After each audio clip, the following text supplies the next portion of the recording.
croeso cynnes nôl I Gwennan a Sioned yn siarad ffwtbol ar ôl hoi fach dros y flwyddyn newydd I ni nôl o'r diwedd I drafod popeth sydd wedi bod yn digwydd yn y Cynghrairiau domestig yng Nghymru. Gwennan Harris, croeso mawr eto ni, a Gwennan, mae'n rhaid fi wedi gweld y siar nos weithio yma dros Zoom gyda ti. Ti'n cadw'n iawn? Ydw, fi'n cadw'n dda iawn. Fi wedi methu ti hefyd, so mae'n hyfryd bod nôl ac yn gweld y Gwennan yna a gallu trafod fwy o pêl-droed merched yn Cymru.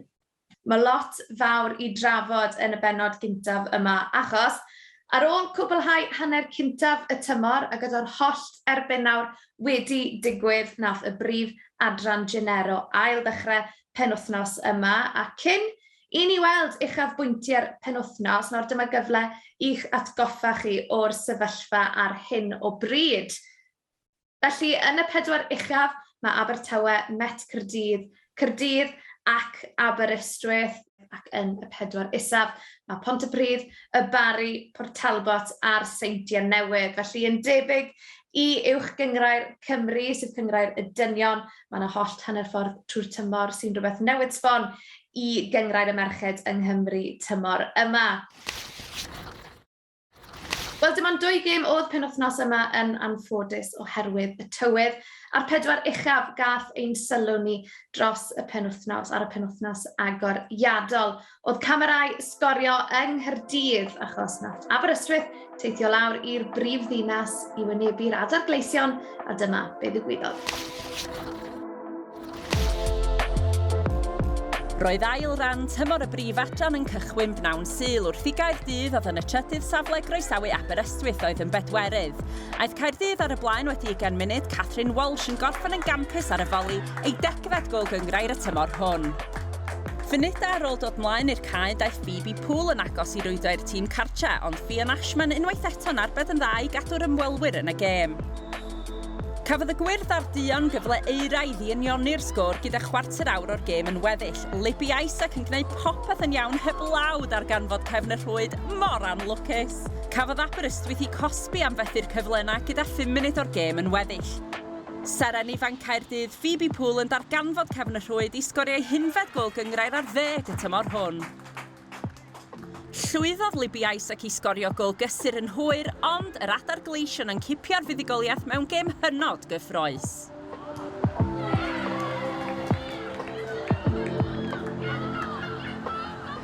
Catherine, I'll come to you first. First game of phase 2 underway. Aberystwyth didn't make life easy for you, but you got the 3 points. Yeah, 3 points, that's the main thing, but Aberystwyth are a well-organised, well-defensive team and they made us work for it today, so fair play to them, but 3 points is the main thing and we go on to next week now.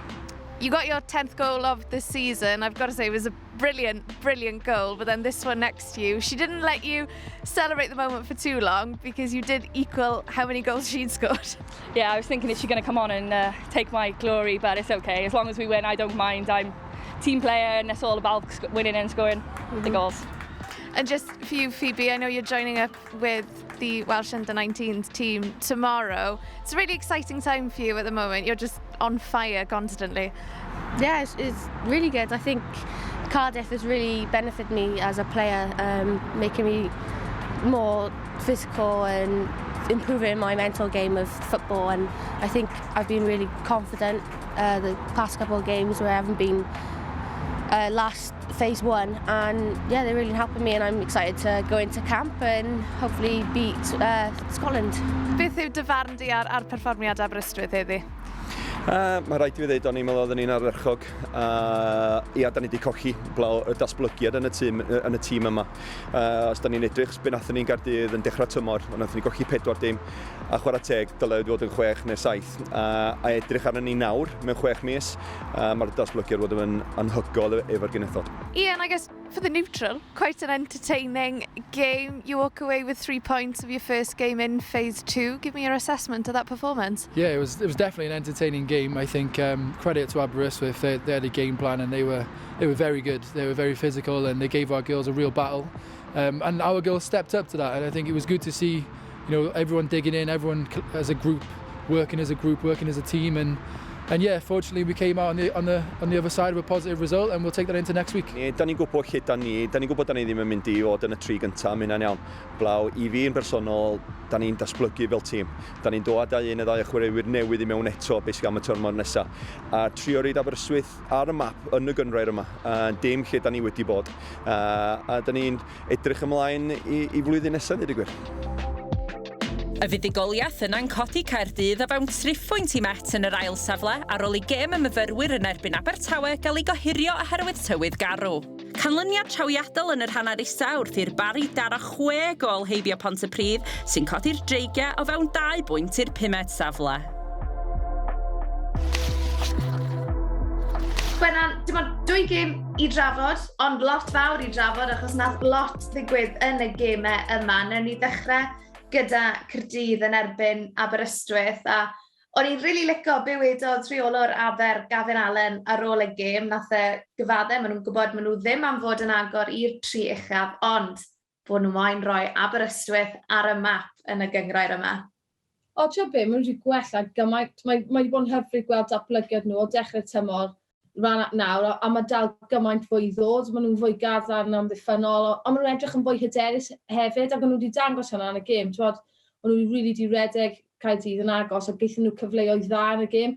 Cael just y safon sydd gyda Caerdydd, gyda Phoebe Poole, Catherine Walsh, gorffen y cyfleoedd yna di dangos a bod y gwahaniaeth. Newn ni sôn am Caerdydd, yr adar gleision, ti di sôn am Catherine Walsh a Phoebe Poole yn barod. Y ddwy nhw ar dan. Phoebe Poole di sgorio 11 gol hyd yn un tymor yma. Catherine Walsh di sgorio 10. Mae cael chwaraewyr fel la yn arwain y linell flan. Mae rai bod hwnna'n treat i'r rheolwr i yn Derbyshire. O, ydy, a mae'n ras really dda rhwngth nhw ddwy yn dechrau datblygu am y prif sgorio. A hyd yn oed i'r tîm hefyd, i'r chwaraewyr arall, pan falle chi teimlo fel bod chi ddim yn chwarae yn dda iawn. A mae'n mynd i bod y degau yn ystod y tymor ble mae'r tîm jyst ddim cweit yn chwarae fel maen nhw'n gallu. Mae cael unigolion fel hwnna ar y tîm, fel rhan o'r tîm, chi'n gwybod maen nhw'n gallu creu rhywbeth allan o dim byd a ffeindio rwyd. Mae'n gwneud gymaint am fywyd i hyder. A gobeithio'n y tîm yn mynd bellach ymlaen, ond mae fi gweud, fi gwybod ni wedi rhoi lot o sylw iddi hi, ond mae Phoebe Poole really yn syrenu. Mae'n edrych mor ystwyth o pwerus, a mae'n grif ar y 2 coes. Mae'n hyfryd i weld, gobeithio fydd hi gallu parhau gyda'r safon yna lan gyda tîmoedd Cymru nawr. Wel, o'n i newydd glywed i'n sôn am Gymru, achos mae hi'n un o 2 o dîm Caerdydd fydd yn ymuno â tîm dan 19 Cymru. Phoebe Poole, Seren Watkins a Holly Smith hefyd. Felly, mae cael chwaraewyr sy'n ware yn y Cynghrair sy'n cael y cyfleoedd yma gyda tîmau ieuenctid Cymru. Mae hwnna dim ond yn mynd i fod yn hob enfawr, allai ddychmygu, i garfan cyfan Caerdydd. Ie, yn sicr, ac am y Cynghrair yn gyffredinol, mae yna llwyth o chwaraewyr ifanc yn y carfanau 2017 a 2019, so mae hwnna'n cryfhau'r Cynghrair. Mae'n rhoi cyfleoedd dda iawn i'r unigolion yna o fewn y Cynghrair hefyd. A mae'n jyst yn helpu unwaith yn rhagor i adeiladu hyder. Fel wedyn ni, pan ti gyda chwaraewyr fel hwnna yn y tîm, sy'n gallu creu rhywbeth allan o dim byd, chi wastad yn teimlo fel bod gyda chi gobaith mewn gêm. Fi moyn sôn, Gwennan, am y Bari yn erbyn Pontypridd. Y Bari yn ennill y gêm yna o 6 gol i 1. O ran Pontypridd, achos o'n nhw'n eitha anlwcus o bosib i byd o cyrraedd y 4 ucha, achos oedd y frwydr yna rhwng nhw a Aberystwyth yn rhan cyntaf y tymor. A Fy nhw'n hynod siomedig, nid yn unig i golli gêm gynta ail rhan y tymor, ond i ildio 6 o goliau fel wnaethon nhw. Yn sicr, a o'n nhw actually wedi cymryd y lead, o'n nhw'n ennill y gêm, a wedi ildio gymaint o goliau yn y hanner gynta, a chi wedi colli'r gêm wedyn.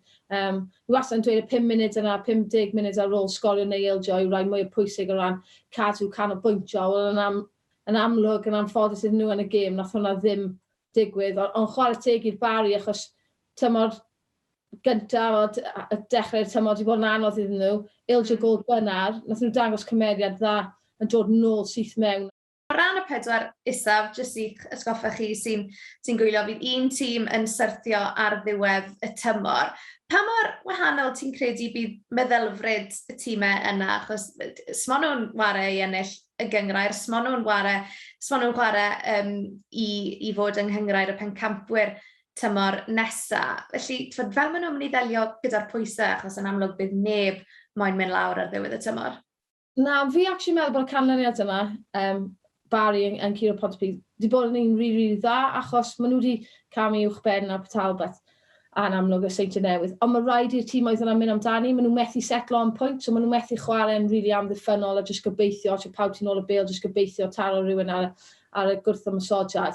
Fi nawr y teimlo fydd e'n neud y gemau'n fwy agored, sy'n amlwg i'r neutrals fel ni yn neud e'n wych i wylio, a gobeithio fydd hwnna'n denu fwy o cefnogwyr mewn i gwylio nhw hefyd, ond mae fe'n agos mae'n cyffroes iawn. Wel, mae ail strwythuriad y Cynghrair wedi bod yn llwyddiannus hyd yn hyn. Ac ychydig wythnosau yn ôl, nath Sgorio eistedd i lawr gyda rheolwr Cymru Gemma Grainger, a mae rai fi weid oedd hi llawn cymoliaeth o'r gêm a'r cyngreiriau domestig fan hyn yng Nghymru. One of the things that I'm most passionate about is how we provide opportunities for every girl to access, whatever level it is. So for me, the Adran League, and seeing the professionalism of that league and understanding how that works has been a huge part of my learning, since coming into the role. And seeing our players in those leagues, for me, it's about creating the opportunity for the girls to play, like I said, at their level, and us having that opportunity, if that's in Wales, if that's in England, wherever that is, it's about being able to signpost our players to enjoy the game and meet their potential, I would say, is the most important thing. So I guess having those opportunities and that pathway, because it's, in terms of the senior national team, it's very rare to get a player from the Adran leagues, make it there, but young names come to mind like Phoebe Poole and Maria Francis-Jones, who are playing for the Wales youth teams, who are also playing in the Adran League. So it's just seeing that visibility and seeing that there is a pathway there to develop. For me, it's knowing how I can support that pathway. And like you said, it's knowing that it's there. Because the pathway in this country is very unique, because we should play to our strengths, I think, all of the time. So, like whether it's on the pitch, whether it's off the pitch, and the Adran League helps us to do that, because we have a base here, we have a strong base that we can build on. And then, like I said, signposting players to wherever that is. But if that is to stay in the Adran League, it's making sure that we've got a good level of service, that the girls can enjoy it, and their environment is a positive one, it's a safe one, and that the people who are supporting them, we can support them to continue to grow that, that league. Wel, oedd hi mor braf sgwrsio gyda Gemma. Fi'n credu gallu Dylan a fi wedi eistedd lawr am awr arall yn siarad gyda di. Mae di mor cool. A Gwennan, oedd clywed di'n camol y cyngreiriau domestig fyna. Mae rai bod e mor braf i glywed rheolwr y tîm cenedlaethol, just a sugarment o sylwadau positif. Yn sicr, ond mae hi'n hollol ymwybodol bod seriau dyfodol yn mynd i dod y rhan fwyaf o'r cyngreiriau yma, a mae'n jyst yn hyfryd bod hi'n cefnogol o'r ffaith bod y cyngreir yma yn rhoi'r sylfaen i'r chwaraewyr yma chwarae a lefel oedolion yn gorfforol a'r oedran ifanc iawn. Ond mae hi, fi ddim wedi syni bod chi wedi bod fan am spel gyda hi, achos mae'n hoff iawn o siarad, a mae'n anodd iawn i stopi hi unwaith mae'n dechrau hefyd. Ti di sôn am y llwybr yna, Gwennan, a un enghraifft berffaith wythnos yma, Chloe Bull yn cael ei enwi, yn cael ei galw lan i garfan Cymru i deithio mas i Sbaen i ware yng nghwpan Pennod.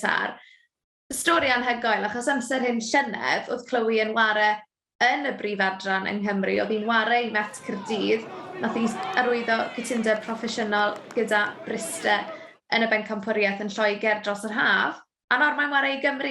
Ie, yn sicr. Stori hyfryd iawn iddi hi, ond model rôl gwych o ran y Cynghrair, sut mae gweithio'n galed, a breuddwydio a byth roi lan ar y gobeithion yna. Dwi ddim falle mor ifanc ar rai, mae wedi parhau i gweithio ar safon gêm hi, mae wedi cael y cyfle yna. Fi jyst meddwl bod e'n stori hyfryd i hi, ond hefyd i'r Cynghrair, a gobeithio geith hi cyfle yna i actually chwarae allan yn Sbaen. Wel, i ni di sôn am Gymru, a fi'n addo, i ni ddim yn anwybyddu'r tîm cenedlaethol, achos mae'n mynd i fod yn wythnos prysur iawn i dîm Gemma Grainger, oherwydd mae'r tîm yn hedfan i Sbaen. Maen nhw mas yna ar hyn o bryd yn cystadlu mewn twrnament cyfeillgar, sef Cwpan Pennod. Nawr, erbyn i chi wylio hwn, fe fydd y gêm gyntaf yn erbyn yr Alban wedi bod, ond yn gynharach yn yr wythnos, achos mae'n fysi iawn, ges i sgwrs gyda un o chwaraewyr Cymru, Hayley Ladd, oedd yn edrych mlaen yn arw at y gemau mas yn Sbaen. It's a really nice opportunity for us to compete, obviously in like a friendly tournament, but it's high-level opponents, and it's probably games that we haven't had the fortune of having before under Gemma. So it's a new squad and a new way of playing. So it's a really great opportunity for us to feel ourselves out and play against some, like I said, top-level opponents. Our first game is against Scotland, which will be a really tough one, but it's one that I think we can dominate the ball in. I think we can play really progressive attacking football in as well. So it's a really exciting first game for us.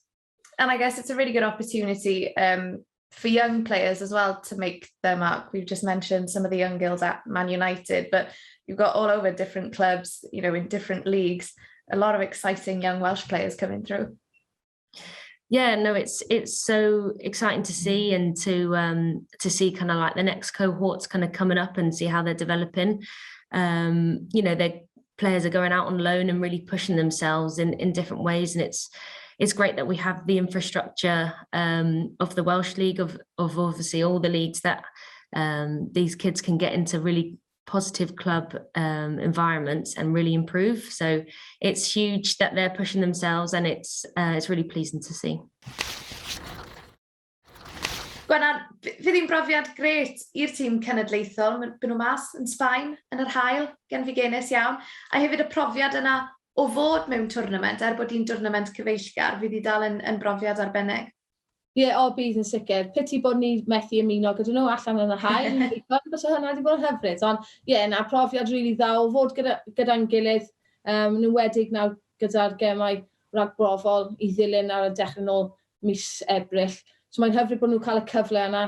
Gobeithio i paratoi ar gyfer y gêm Ffrainc yna, bys ni'n disgwyl bod nhw'n ceisio gweithio ar pethau at y gêm yna yn y gêm yn erbyn yr Alban. Ond hefyd, cyfleoedd i chwaraewyr arall yn y carfan sy'n falle heb cael gymaint o amser, jyst i nhw cael profiadau o chwarae ar y dwysedd rhyngwladol yna, a fwy o profiad yn y banc tu nôl i nhw.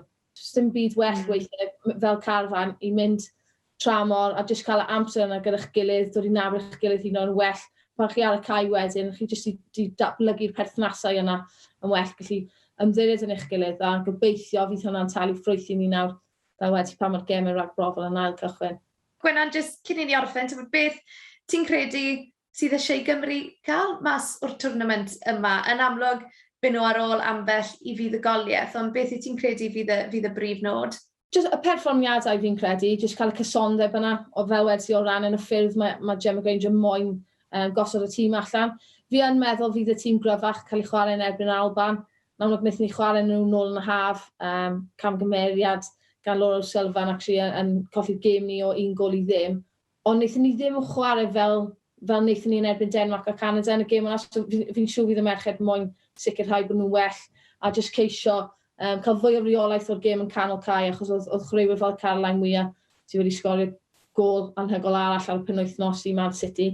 Oedd hi wedi llwy reoli y gêm yna, so jyst sicrhau bod nhw'n gweithio ar y gweddau o stopio hi a ymroi ei hun mewn i'r gêm yn fwy.